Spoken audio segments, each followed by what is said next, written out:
Hello, जय हिंद, नमस्कार। स्वागत है आपका टीचिंग क्लासेस पे। जैसा कि एग्ज़ाम डेट आप लोग को पता है, 3, 4, 5 को आपके पेपर हैं, first, second semester, third semester, fourth semester के पेपर आपके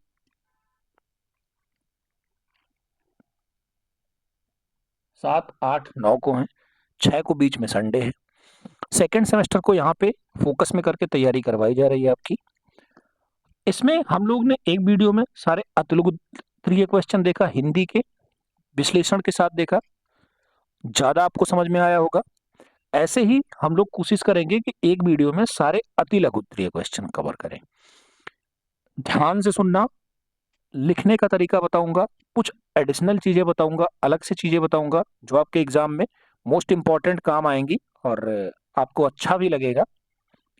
चलिए, समय बर्बाद नहीं करेंगे, शुरू करेंगे क्वेश्चंस पे। अगर आप लोग नए हैं तो चैनल को एक बार सब्सक्राइब कर लें, लाइक कर दें, शेयर कर दें अपने दोस्तों में। पीडीएफ के लिए टेलीग्राम जरूर ज्वाइन करें। टेलीग्राम की लिंक हम डिस्क्रिप्शन में पिन कर देते हैं। टीचिंग क्लासेस शुरू करते हैं। पहला क्वेश्चन अपना ध्यान से देखेंगे, समझेंगे, डिक्टो केवल इसी आंसर पे नहीं जाएंगे और कोशिश करेंगे क्या इसमें और मुझे मिल सकता है। कहानी का महत्व क्या है? जब कहानी का महत्व क्या होता है, जैसे हम कोई चीज आपको बता रहे हैं या फिर कोई कहानी आपको सुना रहे हैं, तो उसमें क्या होता है, जो उसके पात्र होते हैं, ठीक है, जो भी उसमें हीरो होता है, विलेन होता है या फिर कोई भी होता है, जितने भी पात्र होते हैं उससे क्या होती है, हमारे ज्ञान की वृद्धि होती है। हम उनके कुछ ना कुछ पहलुओं को फॉलो करते हैं। क्या? कुछ ना कुछ पहलुओं को फॉलो करते हैं तो हमारा क्या होता है, सर्वांगीण विकास होता है। हम किसी कहानी के माध्यम से या फिर किसी उदाहरण के माध्यम से जब बच्चों को समझाते हैं तो क्या होता है, उनका बुद्धि का विकास तो होता ही होता है, साथ साथ उनका सर्वांगीण विकास भी होता है। क्या होता है? उनका सर्वांगीण विकास होता है। ठीक, समझ आया? और उनकी तर्क शक्ति बढ़ती है। क्या? कल्पना करने की, सोचने की तर्क शक्ति बढ़ती है।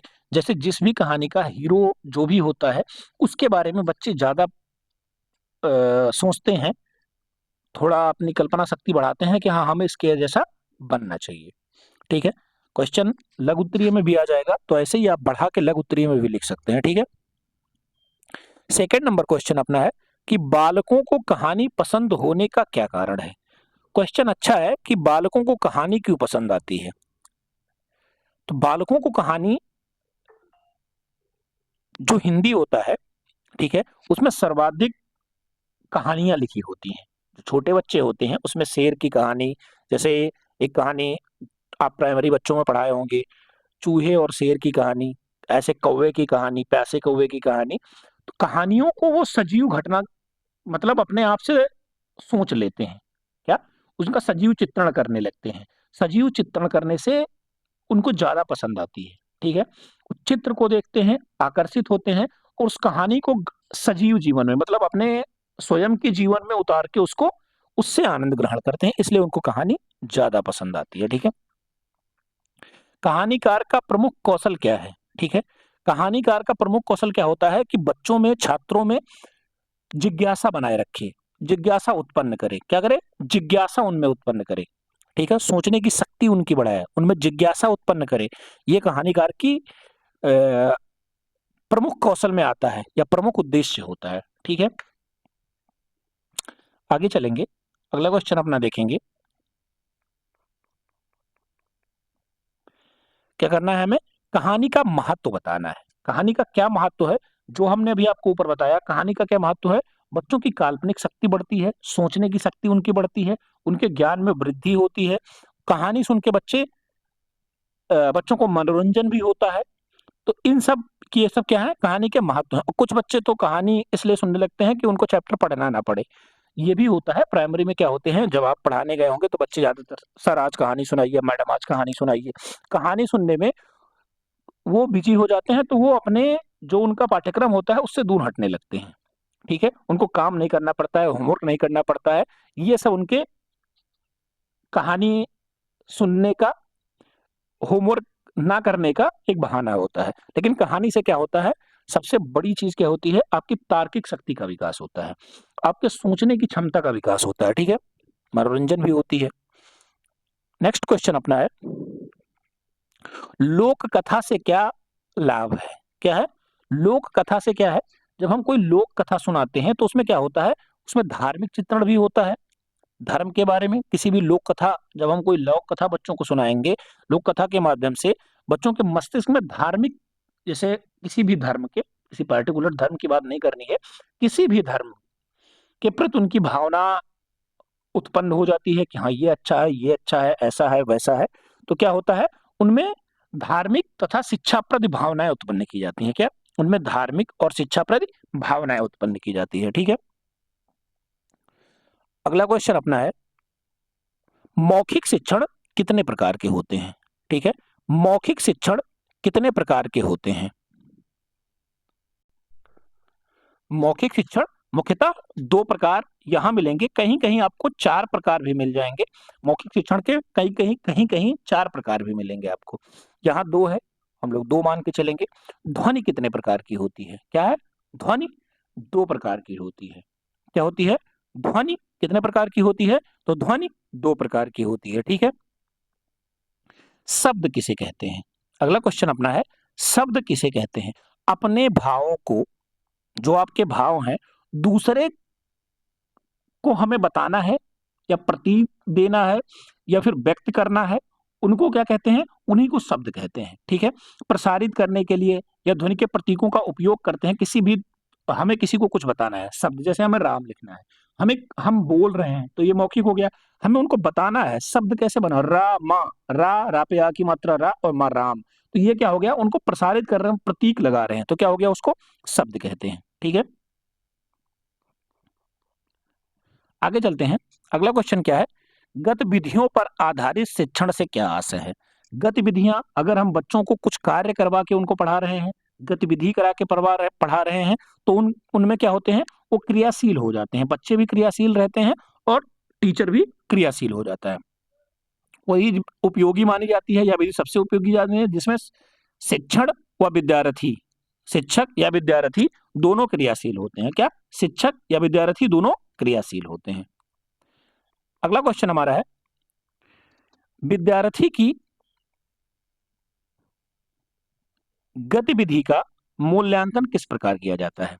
विद्यार्थी की गतिविधि का मूल्यांकन किस प्रकार किया जाता है या किया जा सकता है? तो विद्यार्थी की गतिविधि का मूल्यांकन बाल सभा लगा के किया जा सकता है। ठीक है? उनका एग्जाम लगा के किया जा सकता है। वार्षिक उत्सव में उनसे क्वेश्चन पूछ के किया जा सकता है। अंताक्षरी प्रतियोगिता कराया जा सकता है। ये सब क्या हो जाते हैं? उनके मूल्यांकन के प्रमुख स्रोतों में आ जाते हैं। वाद विवाद कराया जा सकता है। ये सब क्या होते हैं? उनके मूल्यांकन करने के लिए हम लोग टूल्स का प्रयोग करते हैं। ठीक है? गद्य और पद्य में अंतर बताइए। क्या है? गद्य और पद्य में क्या अंतर होता है? तो गद्य और पद्य, पद्य क्या होता है, गद्य क्या होता है? पद्य में गति व लय की विशेष भूमिका होती है।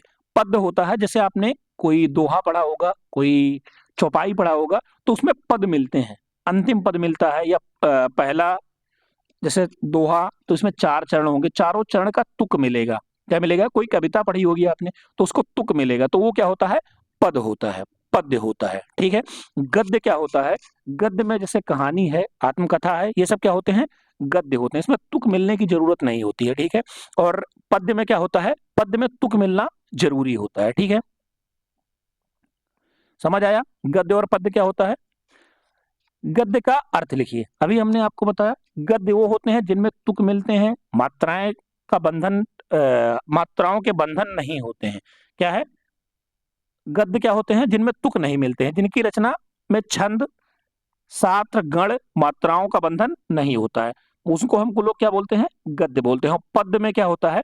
इन सब की जरूरत पड़ती है, मात्राएं उसमें सेम होंगी, जैसे चौपाई लिखेंगे तो क्या होंगी? सब में 16-16 मात्राएं होंगी। ऐसे ही दोहा लिखेंगे तो 11-13, सोरठा लिखेंगे तो 11-13, तो ये 13-11, तो ये क्या हो जाएगा? ये पद्य हो जाएगा। पद्य में क्या होता है? चरण होते हैं, मात्राएं होती हैं, गढ़ होते हैं, छंद में रचना होती है, तो उनको पद्य कहते हैं। गद्य क्या होती है? जैसे कहानी लिख रहे हैं, आत्मकथा लिख रहे हैं, तो ये क्या हो जाती है? गद्य हो जाती है।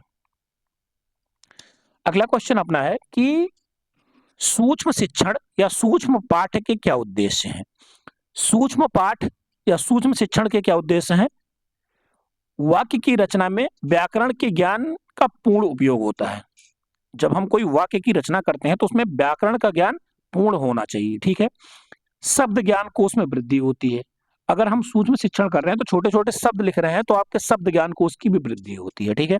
मुहावरा, लोकोक्तियां, सूक्तियां आदि का ज्ञान होता है, ठीक है। नेक्स्ट क्वेश्चन अपना है, द्रुत पाठ का क्या अर्थ है? क्या है? द्रुत पाठ का क्या अर्थ है? तो द्रुत पाठ का अर्थ है शीघ्रता से पढ़ना। क्या? द्रुत पाठ का अर्थ है शीघ्रता से पढ़ना, ठीक है।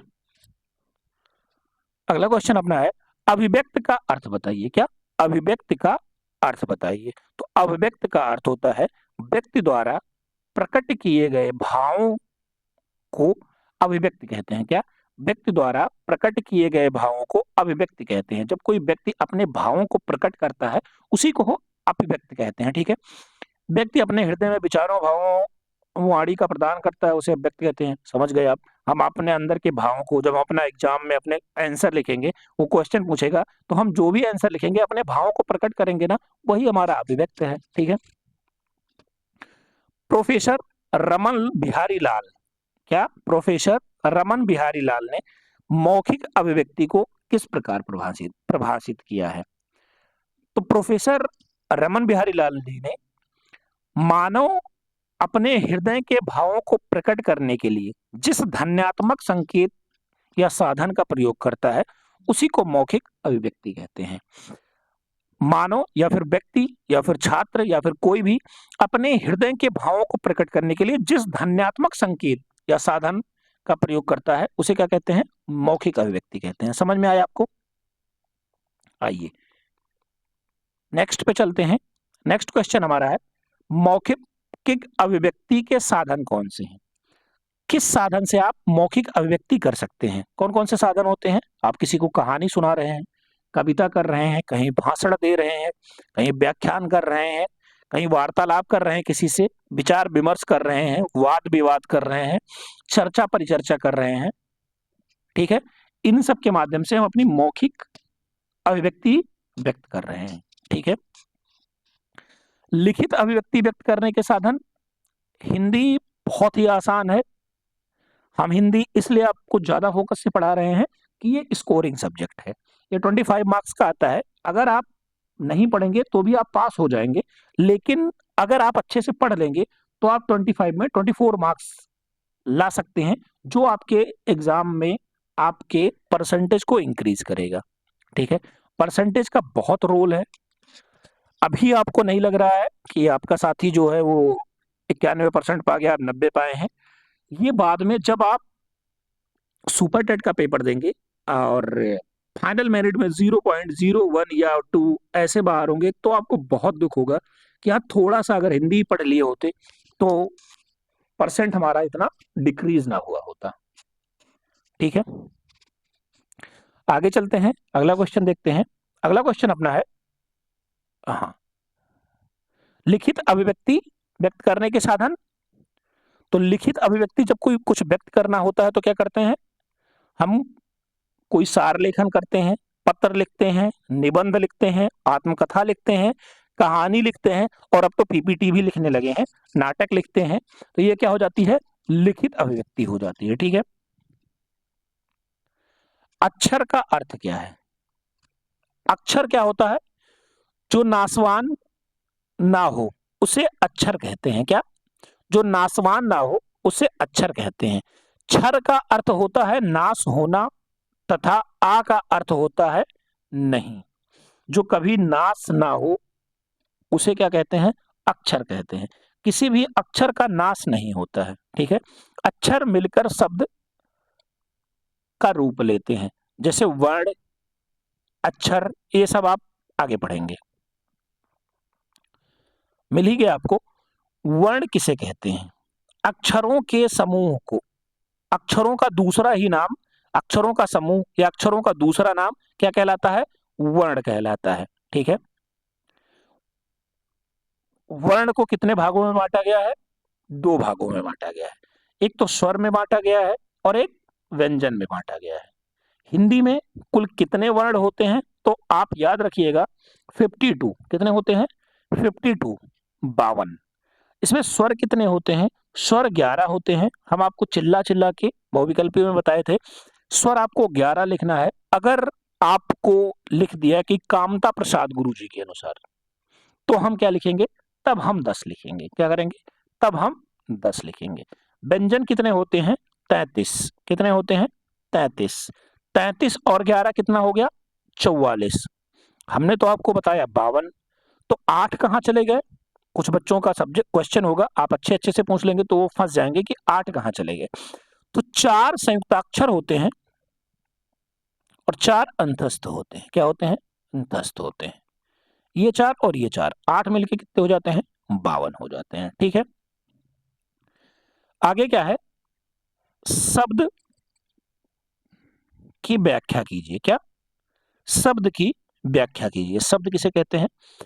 व्यक्ति के विचारों के प्रतीक के रूप में उच्चारित होने वाली ध्वनियां। क्या? विचारों के प्रतीक के रूप में उच्चारित होने वाली ध्वनियां, उन्हें क्या कहते हैं? शब्द कहते हैं। ठीक है, ध्वनियों के समूह को क्या कहते हैं? शब्द कहते हैं। शब्द कितने भेद होते हैं? तो शब्द के 2 भेद होते हैं। एक वर्णनात्मक शब्द होता है और एक ध्वन्यात्मक शब्द होता है। क्या होता है? एक वर्णात्मक शब्द होता है और एक ध्वन्यात्मक शब्द होता है। शब्द के 2 भेद, वर्णात्मक और ध्वन्यात्मक। ठीक है, आगे चलते हैं। अगला क्वेश्चन अपना देखते हैं। वाक्य कितने प्रकार की होती है? वाक्य कितने प्रकार की होती है? तो वाक्य 3 प्रकार के होते हैं। कितने प्रकार के होते हैं? 3 प्रकार के होते हैं। ठीक है, कौन कौन से? सरल वाक्य, संयुक्त वाक्य और मिश्रित वाक्य। कौन कौन से?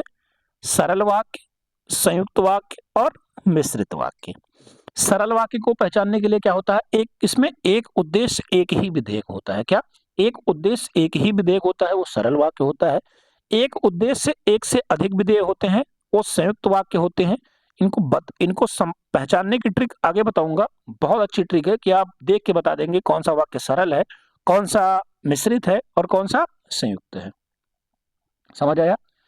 अगला क्वेश्चन हमारा, उपसर्ग का अर्थ बताइए और कोई 4 उदाहरण से समझाइए। उपसर्ग क्या होते हैं? वह शब्दांश जो किसी शब्द के आदि में लग के उनके अर्थ में परिवर्तन कर देते हैं। क्या? वो शब्दांश जो किसी शब्द के आदि में लग के उनके शब्दांश में परिवर्तन कर देते हैं, उनको क्या कहते हैं? उन्हीं को हम उपसर्ग कहते हैं। क्या कहते हैं? उपसर्ग कहते हैं। ठीक है, यही प्रत्यय क्या होता है? जो शब्दांश के अंत में लगता है। अच्छा, आगे आपको क्वेश्चन मिलेगा तब बताऊंगा। इनको क्या कहते हैं? उपसर्ग कहते हैं। उदाहरण देना था, जैसे मर में क्या लग गया? आ उपसर्ग लग गया तो क्या हो गया? अमर हो गया। अति उपसर्ग लग गया क्रमण में, क्या हो गया? अतिक्रमण। नैतिक में आ उपसर्ग लग गया तो अनैतिक बन गया। ठीक है, आलय में क्या लग गया? न्याय लग गया तो न्यायालय हो गया। ठीक है, ये तो 4 उदाहरण दिए थे, हम आपको और उदाहरण दे रहे हैं। ठीक है, जैसे हार में हम बी उपसर्ग जोड़ देंगे तो क्या हो जाएगा? बिहार। क्या हो जाएगा? बिहार। ठीक है, जैसे हम हार में सम उपसर्ग जोड़ देंगे। क्या जोड़ देंगे? सम उपसर्ग, तो क्या हो जाएगा? संहार। समझ आ रहा है आपको? ठीक है, जैसे एक शब्द है ज्ञात। क्या है? ज्ञात है। इसमें हम अगर आ उपसर्ग जोड़ दें तो क्या बन जाएगा? ये अज्ञात। क्या बन जाएगा? अज्ञात। ये सब उदाहरण आप याद रखिए। कौन सा उदाहरण आपको कब याद आ जाए एग्जाम में करने के लिए, तो वहां आप इन सबको जरूर याद रखिए। ठीक है, जैसे हमने बताया अनु उपसर्ग लगा ले हम, अनु, तो चर शब्द में अनु उपसर्ग लगाएं तो क्या हो जाता है? अनुचर हो जाता है। ठीक है, 10-12 उदाहरण आपके पास हो गए, ये आपको एग्जाम में बहुत मदद करेंगे। अगला क्वेश्चन अपना है, प्रत्यय किसे कहते हैं? तो प्रत्यय वह शब्दांश होते हैं जो किसी शब्द के शब्दांश होते हैं जो किसी शब्द के अंत में लगते हैं। कहां लगते हैं? अंत में लगते हैं, मतलब पीछे लगते हैं। कहां लगते हैं? पीछे लगते हैं। उनको हम लोग क्या कहते हैं? प्रत्यय कहते हैं। क्या कहते हैं? प्रत्यय कहते हैं। ठीक है, उदाहरण इसके 1-2 देख लीजिए आप। जैसे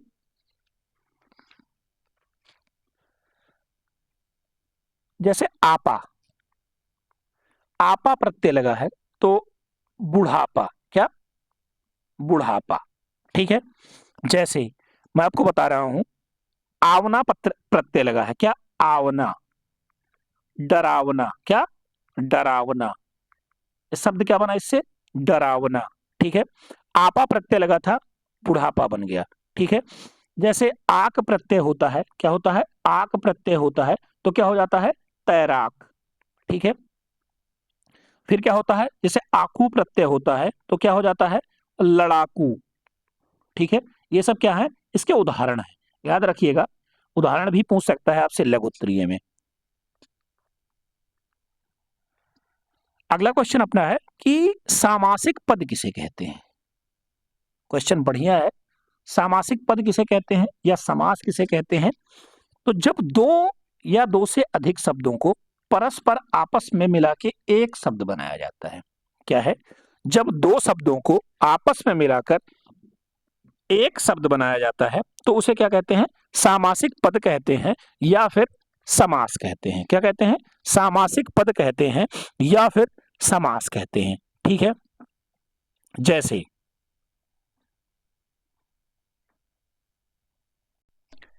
जैसे जैसे चाय नाश्ता, रोजी रोटी, पढ़ाई लिखाई। ठीक है। अगला क्वेश्चन हमारा है, समास कितने प्रकार के होते हैं? देखिए, ये क्वेश्चन आप अच्छी किताबों में पढ़ेंगे तो आपको थोड़ा गलत लगेगा, लेकिन यहां भी सही है और वहां भी। समास मुख्यतः 6 प्रकार के होते हैं। कितने प्रकार के होते हैं? 6 प्रकार के होते हैं। अव्ययी भाव समास, द्वंद्व समास, तत्पुरुष समास, बहुव्रीहि समास, और एक क्या होता है? पांचवा होता है कर्मधारय समास। कर्मधारय समास। और छठवां क्या होता है? द्विगु समास। क्या होता है? द्विगु समास। समझ में आया? आप 6 लिख के आएंगे तो ज्यादा अच्छा रहेगा। समास 6 प्रकार के: अव्ययी भाव समास, तत्पुरुष समास, द्वंद्व समास, बहुब्रीहि समास, कर्मधारय समास और द्विगु समास। ठीक है। 4 की जगह आप 6 लिखिए, ज्यादा सही रहेगा। ये जो होते हैं ये तत्पुरुष में आते हैं, लेकिन वो थोड़ा ऊपर लेवल के हो जाते हैं। तत्पुरुष के ये 2 भेद होते हैं। ठीक है। आगे चलते हैं। अगला क्वेश्चन अपना देखते हैं, संज्ञा का अर्थ तथा उसके भेद बताइए। क्या है? संज्ञा का अर्थ बताना है और उसके भेद बताना है। संज्ञा किसी व्यक्ति, वस्तु अथवा स्थान के नाम को संज्ञा कहते हैं। क्या? किसी व्यक्ति, वस्तु अथवा स्थान के नाम को संज्ञा कहते हैं। संज्ञा भी मुख्यतः 5 प्रकार की होती है: व्यक्तिवाचक, जातिवाचक, भाववाचक और द्रव्यवाचक और स्थानवाचक। ठीक है। स्थानवाचक, व्यक्तिवाचक, जातिवाचक, भाववाचक और द्रव्यवाचक और स्थानवाचक या समूहवाचक। Proper noun, common noun, abstract noun, material noun and collective noun. समझ आया? आगे चलते हैं। अगला क्वेश्चन अपना देखते हैं कि सर्वनाम का अर्थ बताइए। सर्वनाम का क्या अर्थ होता है? जो शब्द संज्ञा के स्थान पे प्रयोग किए जाते हैं। क्या है? जो शब्द संज्ञा के स्थान पे प्रयोग किए जाते हैं उन्हें सर्वनाम कहते हैं। जैसे हमने कहा, राम बाजार जाता है, राम खाना खाता है, तो हम यहां राम बाजार जाता है, अब यहां राम ना लिख के हम वह खाना खाता है, तो ये क्या हो गया? वह क्या हो गया? ये सर्वनाम हो गया। तो ये किसके स्थान पे आया? तो ये संज्ञा के स्थान पे ही तो आया। ये संज्ञा के स्थान पे ही आया सर्वनाम। ये क्या होता है? सर्वनाम होता है। ठीक है। जैसे हम, आप, मैं, तुम, वह, वह, उन्होंने, उसने, इसने, किसने, सबने, क्या होता है? सर्वनाम होता है। ठीक है। सर्वनाम के प्रकार बताइए। सर्वनाम कितने प्रकार के होते हैं? तो सर्वनाम मुख्यतः 6 प्रकार के होते हैं। कितने प्रकार के होते हैं? 6 प्रकार के होते हैं। कौन कौन से होते हैं? पुरुषवाचक सर्वनाम, निजवाचक सर्वनाम, संबंधवाचक सर्वनाम, निश्चयवाचक, अनिश्चयवाचक और प्रश्नवाचक। क्या? पुरुषवाचक, निजवाचक, संबंधवाचक, प्रश्नवाचक, निश्चयवाचक, अनिश्चयवाचक। ठीक है, आगे चलते हैं और आगे क्वेश्चन देखते हैं अपना। क्रिया के भेद बताइए। तो क्रिया कर्म के आधार पर दो प्रकार की होती है, एक सकर्मक, एक आकर्मक।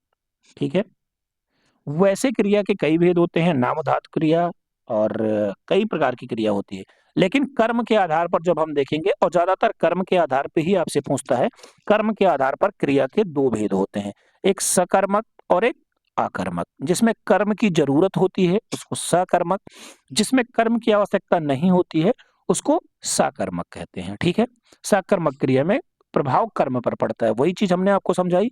साकर्मक में कर्म की जरूरत होती है, आकर्मक में कर्म की जरूरत नहीं होती है। नीचे क्वेश्चन भी आपसे पूछ लिया है कि रचना के आधार पर क्रिया के भेद। रचना के आधार पर क्रिया के चार भेद, नाम धातु क्रिया, प्रेरणार्थक क्रिया, संयुक्त क्रिया, पूर्वकालिक क्रिया। ठीक है, एक क्रिया खत्म करके जब दूसरी क्रिया करते हैं तो उसको पूर्वकालिक क्रिया कहते हैं। प्रेरणार्थक क्रिया जब हम किसी से कोई काम करवाते हैं, प्रेरणार्थक क्रिया हो जाती है।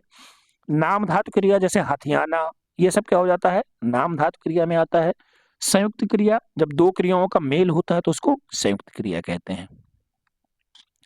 नेक्स्ट क्वेश्चन हमारा है, विशेषण की परिभाषा तथा भेद लिखिए। क्या है, विशेषण की परिभाषा तथा भेद लिखिए। विशेषण क्या होता है, संज्ञा शब्द के, संज्ञा या सर्वनाम, क्या, संज्ञा या सर्वनाम की विशेषता बताने वाले शब्द को विशेषण कहते हैं। क्या कहते हैं, संज्ञा या सर्वनाम की विशेषता बताने वाले शब्द को विशेषण कहते हैं। ये चार प्रकार के होते हैं। कितने प्रकार के होते हैं, चार प्रकार के होते हैं। गुणवाचक विशेषण, संख्यावाचक विशेषण, संकेतवाचक विशेषण और परिमाणवाचक विशेषण। क्या है, गुणवाचक, संख्यावाचक, परिमाणवाचक, संकेतवाचक। कितने प्रकार के, चार प्रकार के।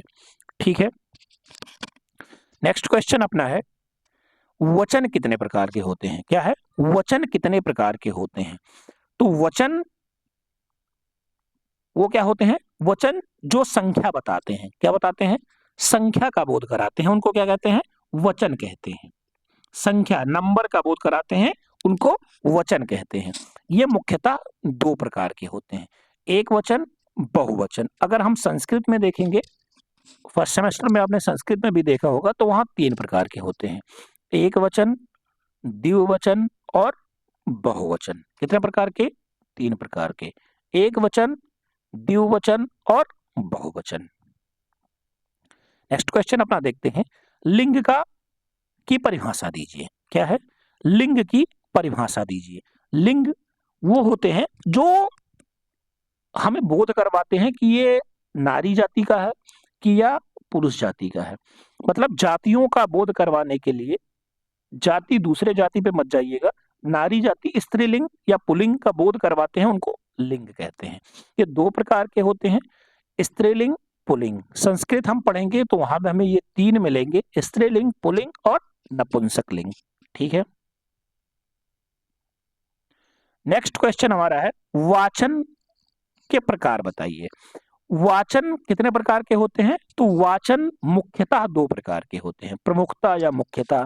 एक शाश्वर वाचन होता है जो मैं कर रहा हूं आपके सामने, और एक मौन वाचन हो रहा है जो आप कर रहे हैं स्क्रीन को देख के। एक शाश्वर वाचन जो मैं तेज बोल के कर रहा हूं, एक मौन वाचन जो आप स्क्रीन पे देख के पढ़ रहे हैं।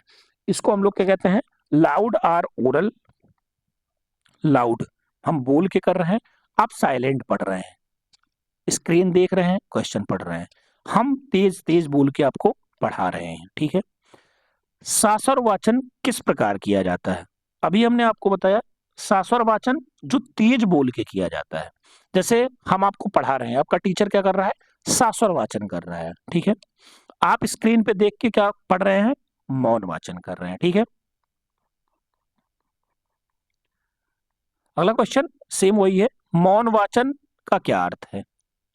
मौन वाचन वो वाचन होता है बिना ध्वनि किए पढ़ना। क्या, बिना आवाज बाहर निकले पढ़ना मौन वाचन कहलाता है। क्या कहलाता है, मौन वाचन कहलाता है। मौन वाचन में क्या होता है, आपके पढ़ने की स्पीड भी बढ़ जाती है और आप ज्यादा अधिग्रहण भी कर लेते हैं, और आपकी जो त्रुटि होती है उसमें भी सुधार होता है, उसको क्या कहते हैं, मौन वाचन कहते हैं। ठीक है, शाश्वर वाचन के से ठीक उल्टा होता है। जैसे आपसे विलोम भी पूछ सकता है कि शाश्वर वाचन का विलोम क्या होता है, तो आप लोग लिख देंगे शाश्वर वाचन का विलोम मौन वाचन होता है। ठीक है, नेक्स्ट क्वेश्चन पे अपने चलते हैं। वाक्य किसे कहते हैं, वाक्य के कितने अंग होते हैं। वाक्य क्या होता है, जो शब्दों से मिलकर बनता है उसको क्या कहते हैं, वाक्य कहते हैं। जो शब्दों से मिलकर बनता है उसको वाक्य कहते हैं।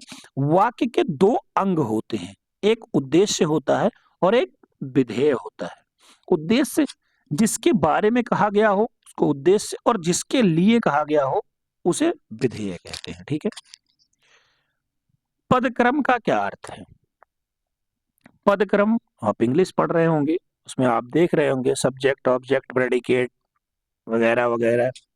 ऐसे ही हिंदी में सबसे पहले कर्ता क्रिया कर्म, इसको क्या कहते हैं, शब्दों का क्रम कहते हैं। शब्दों को सही क्रम से लगाना शब्द क्रम कहलाता है। सबसे पहले क्या आएगा, कर्ता आएगा, फिर क्रिया, फिर कर्म।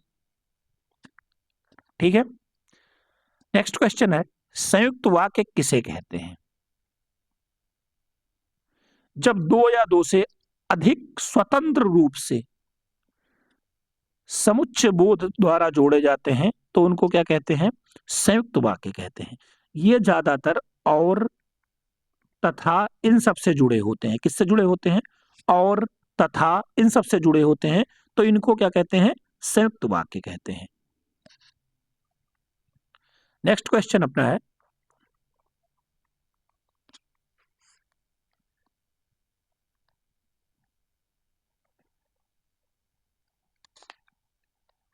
मिश्रित वाक्य का अर्थ बताइए। क्या है, मिश्रित वाक्य का अर्थ बताइए। मिश्रित वाक्य, वाक्य में वह मुख्य उपवाक्य, एक मुख्य उपवाक्य होगा तथा एक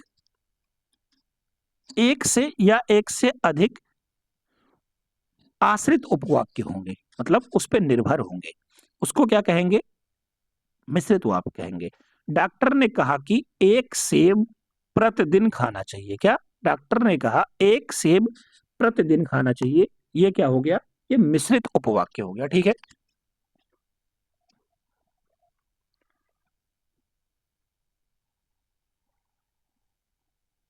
नेक्स्ट क्वेश्चन अपना है,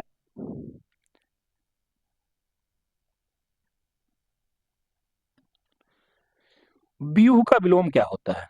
व्यूह का विलोम क्या होता है, अव्यूह होता है। ठीक है, निव्यूह भी होता है, लेकिन हमें क्या लिखना है, अव्यूह लिखना है। क्या लिखना है, अव्यूह लिखना है। समझ आ रहा है आपको। अगर आपको समझ आ रहा है, अच्छा लग रहा है, तो चैनल पे अपना उपस्थिति दर्ज कराएं, चैनल लाइक करें, शेयर करें, सब्सक्राइब करें, अपने दोस्तों में शेयर करें, हर जगह शेयर करें।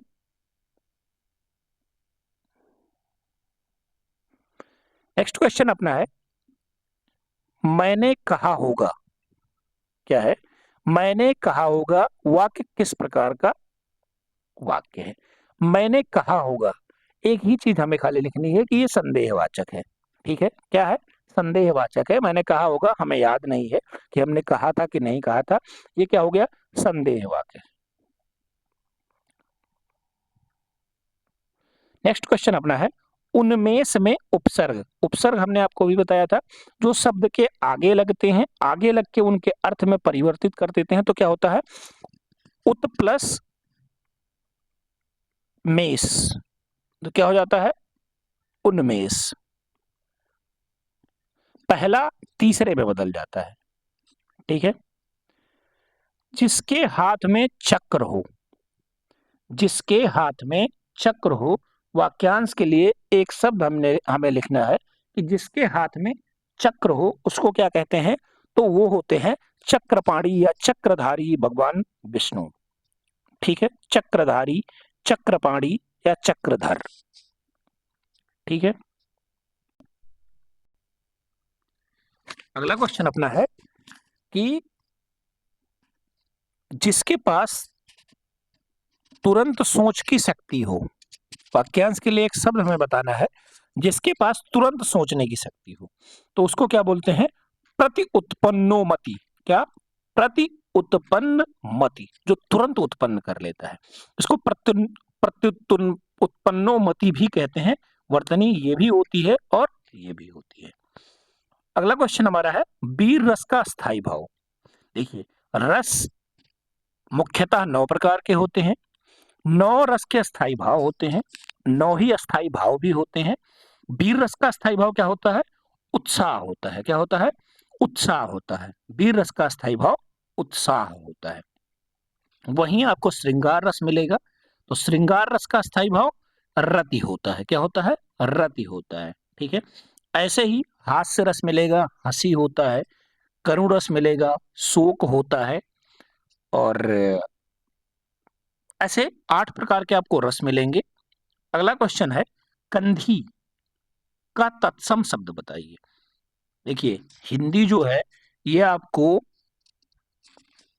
बीटीसी की हिंदी से आपको फायदा बता रहा हूं। आप जब यूपी टेट का पेपर देंगे तो आपको यही रस, वाक्यांश के लिए एक शब्द, समास, तत्भव तत्सम, ये सब आपको हिंदी और संस्कृत दोनों जगह मिल जाएंगे। तो अभी क्यों ना हम अच्छे से पढ़ लें, क्योंकि टेट आने वाला है, सुपर टेट भी आएगा। आपका बैच कंप्लीट होते होते भर्ती आपको जरूर मिलेगी। इस बात को कहीं नोट डाउन कर लीजिए। तो लापरवाही नहीं करनी है हमें। कंधी का तत्सम होता है कंकतिया। क्या होता है? कंकतिया। कंघी तत्सम कंकतिया होता है। पर्वत के ऊपर समतल भूमि को क्या कहते हैं? वाक्यांश के लिए एक शब्द होता है। पर्वत के ऊपर जो समतल भूमि होती है उसको क्या बोलते हैं? आधिक्यता। क्या बोलते हैं? आधिक्यता। ठीक है। आगे चलते हैं प्रधानमंत्री। ठीक है। प्रधानमंत्री में कौन सा समास है? देखिए, प्रधानमंत्री क्या होता है? मंत्रियों के समूह। ठीक है। या फिर प्रधान है जो मंत्री, उसी को प्रधानमंत्री बोलते हैं। देखिए, प्रधानमंत्री में आप बहुब्रीहि भी समास लगा सकते हैं। अगर आपको बहुविकल्पीय क्वेश्चन मिलेगा, बहुब्रीहि और कर्मधारय दोनों मिलेगा, तो हम बहुब्रीहि के साथ जाएंगे। अगर मुझे बहुब्रीहि नहीं मिला तो कर्मधारय के साथ जाएंगे, और कर्मधारय भी नहीं मिला तो तत्पुरुष के साथ जाएंगे। ठीक है। क्योंकि इसमें बहुब्रीहि समास भी है, तत्पुरुष भी है और कर्मधारय भी है। समझ आया? राम का घर दूर है, इस वाक्य में कारक कौन सा है? अब देखिए, कारक के बारे में थोड़ा जानते हैं। कारक कितने प्रकार के होते हैं? तो कारक 8 प्रकार के होते हैं। कौन कौन से? कर्ता कारक, कर्म कारक, करण कारक, संप्रदान कारक, अपादान कारक, अधिकरण कारक, और 1 2 3 4 5 6 अधिकरण के बाद संबंध। ठीक है। और फिर संबोधन भी होता है, तो संबोधन हमें हिंदी में नहीं पढ़ना होता है। कर्ता की विभक्ति क्या होती है? कर्ता ने कर्म को करण से के द्वारा संप्रदान को के लिए अपादान से अलग, अलग का भाव अधिकरण में पर संबंध का की के। ठीक है। राम का मिलेगा कहां? संबंध में। कौन सा कारक? संबंध कारक। ये कहीं नोट डाउन कर लीजिए आप, अगर पेन कॉपी है, नहीं तो स्क्रीनशॉट ले लीजिए। आगे चलते हैं, अगला क्वेश्चन अपना देखते हैं। वह अपना सर खुजलाता है। क्या करता है? वह अपना सर खुजलाता है। वाक्य में कौन सी क्रिया है? आक्रामक क्रिया है कि सक्रमक क्रिया है? तो कोई कार्य कर रहा है ना, कर्म पे प्रभाव पड़ रहा है ना, खुजला रहा है ना, तो ये सक्रमक क्रिया हो गया। ठीक है। अगला क्वेश्चन है अस कही कुटिल भई उठ दाढ़ी, मानहु रोष तरंगिनी बाढ़ी।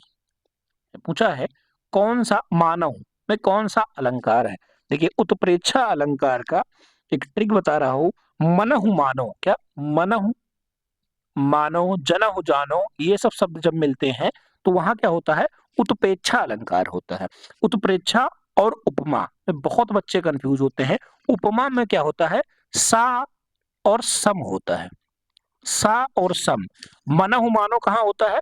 ये उत्प्रेक्षा में होता है। ठीक है, तो यहां पे क्या हो गया, उत्प्रेक्षा अलंकार हो गया। अगला क्वेश्चन क्या है, मुझसे उठा नहीं जाता। क्या, मुझसे उठा नहीं जाता है। याद रखिए, जहां पे आपको निगेटिव भाव मिले, क्या मिले, निगेटिव भाव मिले, वहां भाववाच्य होता है। कर्मवाच्य, कृतवाच्य और भाववाच्य। वाच्य कितने प्रकार के, 3 प्रकार के, कर्तृवाच्य, कर्मवाच्य और भाववाच्य। कर्तृवाच्य, कर्मवाच्य और भाववाच्य, मुख्यतः 3 प्रकार। ठीक है, कर्तृवाच्य, कर्मवाच्य, भाववाच्य। जहां के द्वारा मिल जाए वहां कर्म, क्या मिल जाए, के द्वारा मिल जाए कर्म, किसी का नाम मिल जाए, कर्ता मिल जाए, वहां क्या हो गया, कर्तृवाच्य। भाववाच्य, इसमें नहीं का बोध होता है, जैसे मुझसे उठा नहीं जाता, भाववाच्य। नेक्स्ट क्वेश्चन अपना है, काला सागर में कौन सी संज्ञा है। क्या, काला सागर में कौन सी संज्ञा है। देखिए, नाम बता दिया, खाली सागर पूछता, जातिवाचक हो जाता। काला सागर, नाम बता दिया, व्यक्तिवाचक संज्ञा।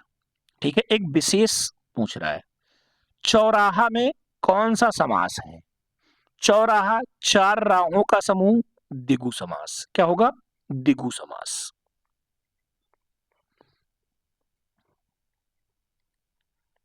अगला क्वेश्चन अपना है कि संस्कार शब्द में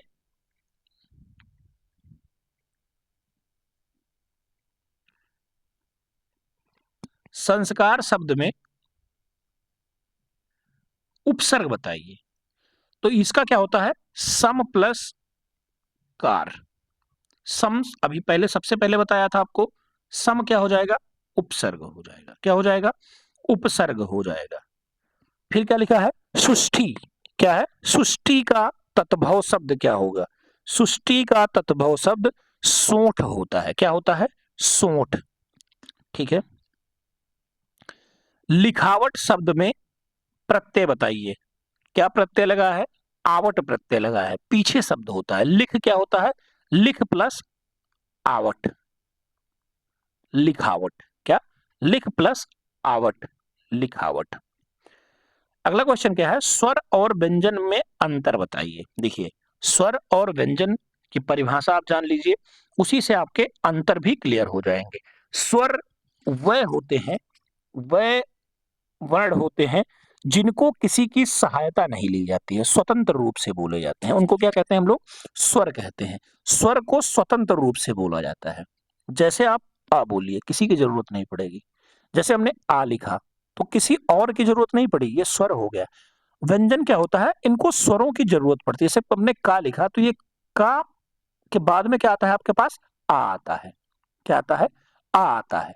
ये आधा का हो जाएगा, ये क्या हो जाएगा, स्वर हो जाएगा। तो स्वरों को किसकी सहायता होती है, व्यंजनों को किसकी सहायता होती है, स्वरों की सहायता होती है। यही इसके मुख्य अंतर है।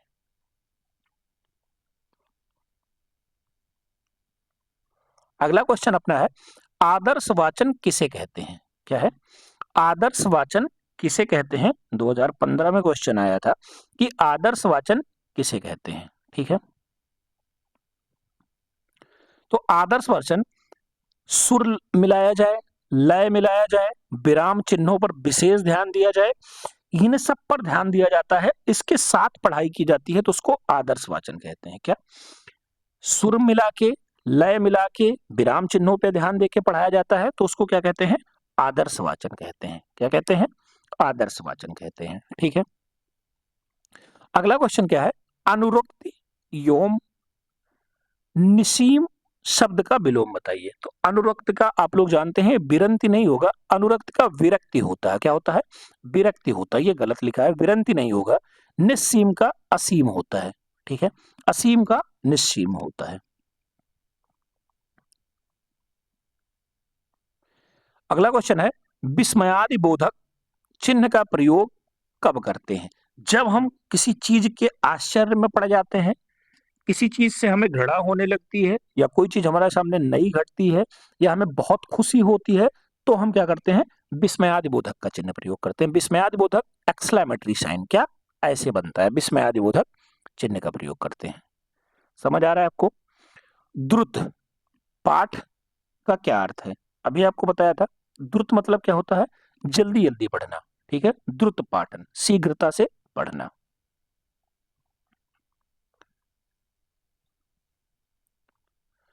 अंश और अंश, अंश और अंश का सही अर्थ बताइए। तो अंश मतलब क्या होता है? एक भाग होता है, और इस अंश मतलब क्या होता है? स्कंध होता है, कंधा होता है। क्या होता है? स्कंध होता है, कंधा होता है।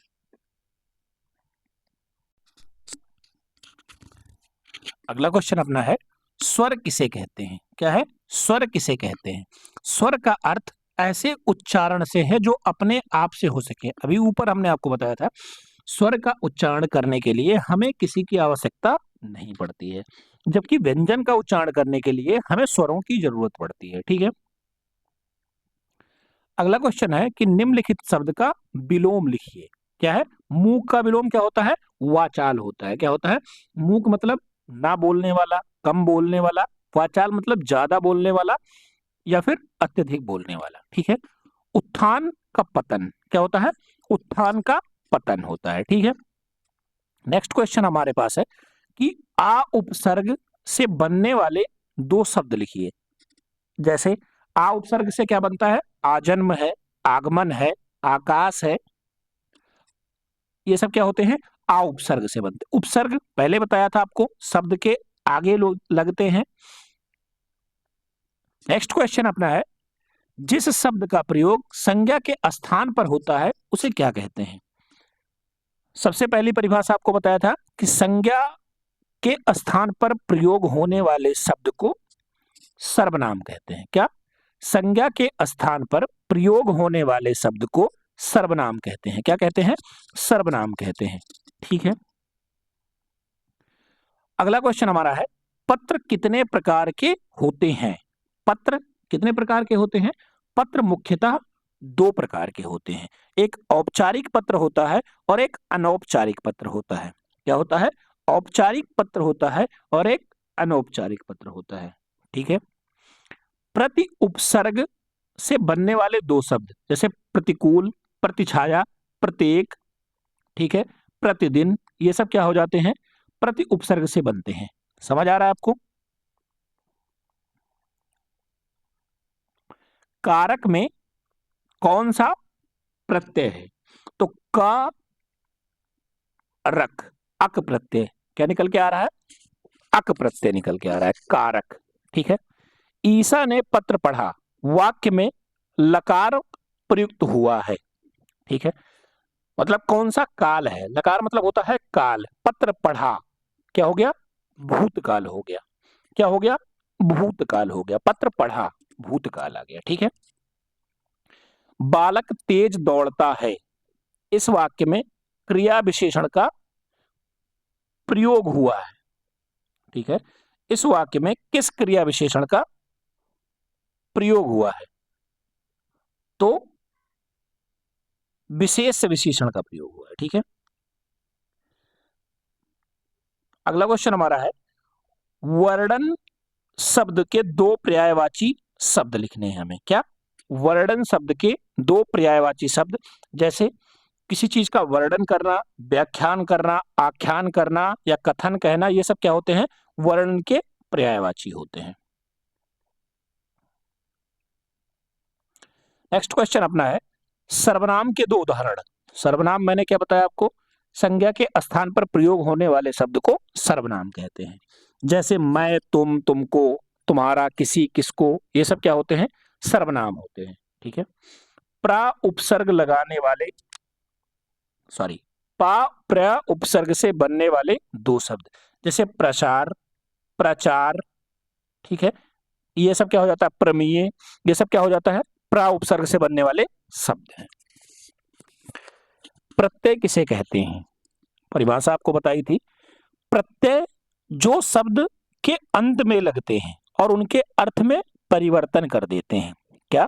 जो शब्द के अंत में लगते हैं और उनके अर्थ में परिवर्तन कर देते हैं, उनको क्या कहते हैं? प्रत्यय कहते हैं।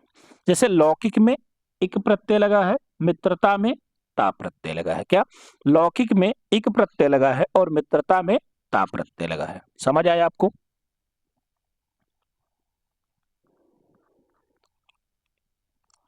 अगला क्वेश्चन हमारा है काल कितने प्रकार के होते हैं। देखिए कितना इंपॉर्टेंट है, 21 में, 20 में, 17 में। काल मुख्यतः 3 प्रकार के होते हैं, वर्तमान काल, भूतकाल और भविष्यत काल या भविष्य काल। ठीक है, वर्तमान काल, भूतकाल या भविष्यत काल। ठीक है, काल मुख्यतः 3 प्रकार के होते हैं। अगला क्वेश्चन अपना है कि अनुकरण वाचन किसे कहते हैं। क्या अनुकरण वाचन किसे कहते हैं? तो अनुकरण वाचन अध्यापक के द्वारा बोले गए पाठ्यक्रम शब्दों को सुनकर, जैसे हम आपको कुछ बोल रहे हैं, आप उसी शब्द को दोहरा रहे हैं, तो ये क्या होता है? अनुकरण वाचन या अनुसरण वाचन। ठीक है, समझ आया? मौन वाचन के 2 उद्देश्य लिखिए। मौन वाचन का उद्देश्य क्या होता है? जब हम मौन वाचन करते हैं तो हमारे आस पड़ोस के जो भी लोग होते हैं हम उनको कोई नुकसान नहीं पहुंचाते हैं या उनके किसी काम में बाधा नहीं डालते हैं। ठीक है, अवकाश के क्षणों में उपयोग करते हैं। मौन वाचन बहुत महत्वपूर्ण होता है, आप जानते हैं। मौन वाचन से हमारे वाचन में वृद्धि होती है, अधिक अर्धग्रहण करते हैं हम लोग। आगे चलते हैं, बढ़िया क्वेश्चन है। पुरुषवाचक सर्वनाम के प्रकार बताइए। ठीक है, पुरुषवाचक सर्वनाम वह सर्वनाम जिसमें हमें पुरुष जाति का बोध होता है, उसको पुरुषवाचक सर्वनाम कहते हैं। ठीक है, ये 3 प्रकार के होते हैं, उत्तम, मध्यम और अन्य। क्या? उत्तम, मध्यम और अन्य पुरुष। उत्तम पुरुष, मध्यम पुरुष, अन्य पुरुष। उत्तम पुरुष में जो, जैसे मैं, मध्यम पुरुष में तू या तुम, और अन्य पुरुष में वह, उसने, उन्होंने, ये सब आते हैं। ठीक है, उत्तम, मध्यम और अन्य। ठीक है, उत्तम, मध्यम और अन्य। अगला क्वेश्चन हमारा है अधि उपसर्ग लगा के, क्या है? अधि उपसर्ग लगा के 4 शब्द लिखने हैं। उपसर्ग शब्दांश के पहले लगते हैं, उनको उपसर्ग बताते हैं। अधि मतलब अधिकार, अधिवक्ता, अधिनियम, अध्यक्ष, अधिकार या अध्यादेश, ये सब क्या हो जाते हैं? अधि उपसर्ग से बनते हैं। ठीक है, क्रिया विशेषण की परिभाषा लिखते हुए 2 उदाहरण लिखिए। जो शब्द क्रिया की विशेषता बताते हैं उनको क्रिया विशेषण कहते हैं। क्या है? जो शब्द क्रिया की विशेषता बताते हैं क्रिया विशेषण कहलाते हैं। जैसे गरम, गरमाना, रोना, रुलाना। ठीक है, विदुषी एवं तपस्विनी का पुल्लिंग शब्द लिखिए। अब विदुषी, कभी कभी आपसे विद्वान का स्त्रीलिंग पूछ लेता है, तो विद्वान का स्त्रीलिंग क्या होता है? विदुषी होता है, और तपस्वी का स्त्रीलिंग क्या होता है? तपस्विनी होता है। ये दोनों आपसे उल्टा या फिर सीधा ऐसे भी पूछ सकते हैं।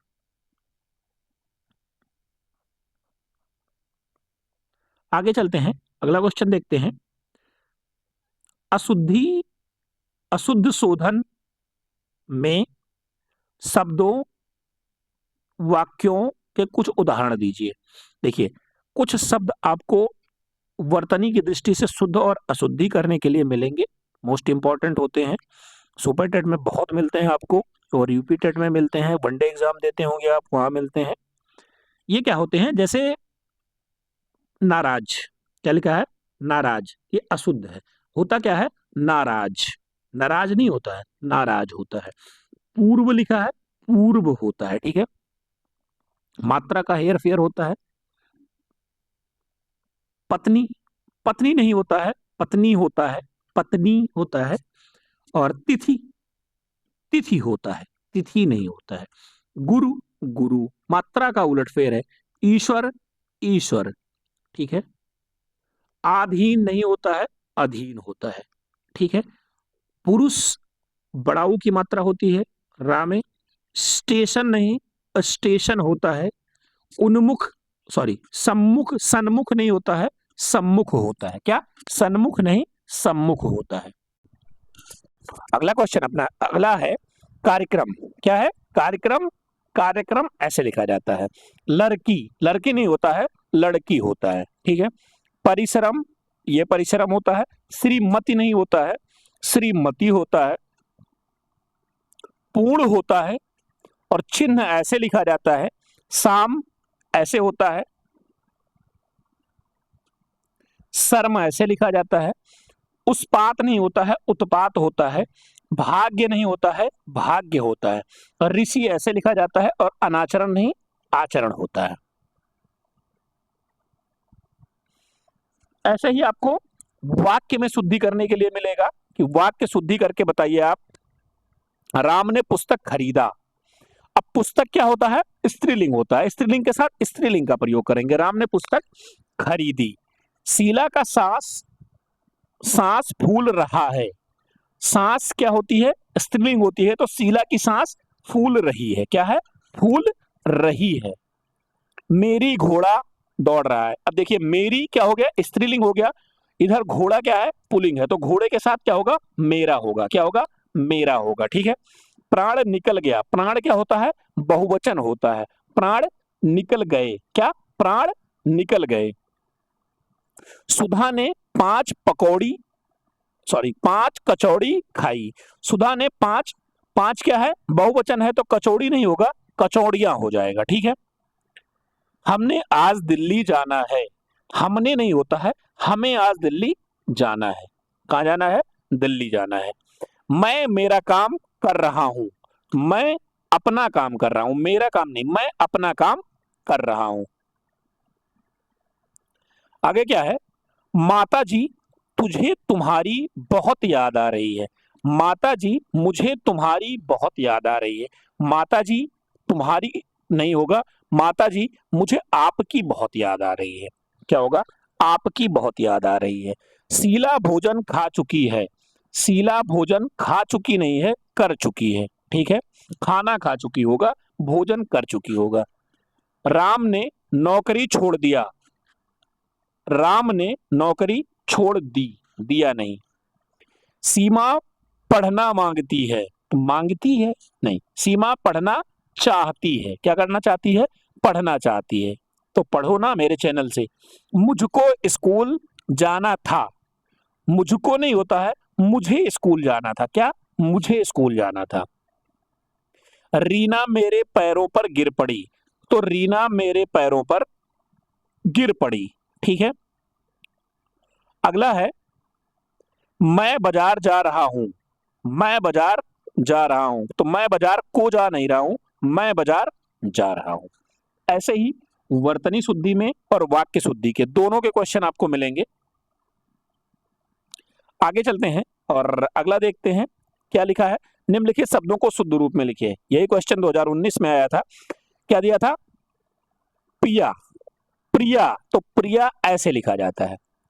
बुद्धिमान गलत दिया था, बुद्धिमान ऐसे लिखा जाता है।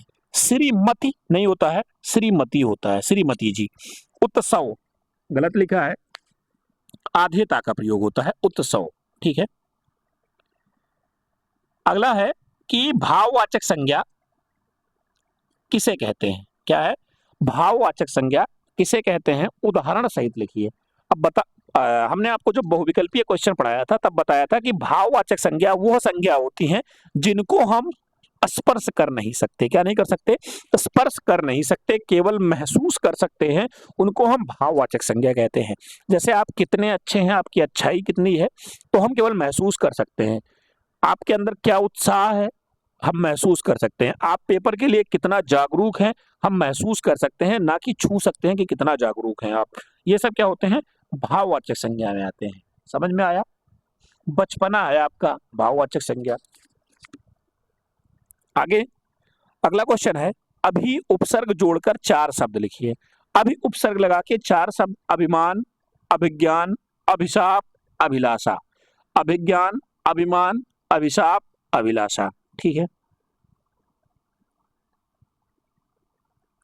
ऐसे ही सम उपसर्ग लगा के आपको 2 शब्द लिखना था।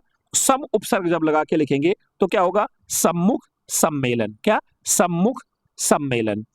प्रकृति का सुकुमार कवि किसे कहा जाता है? तो प्रकृति का सुकुमार कवि सूर्यकांत त्रिपाठी निराला जी को कहा जाता है। किसको कहा जाता है? सूर्यकांत त्रिपाठी निराला जी को कहा जाता है। सॉरी, सुमित्रानंदन पंत जी को कहा जाता है। प्रकृति का सुकुमार कवि सुमित्रानंदन पंत को कहा जाता है। ठीक है।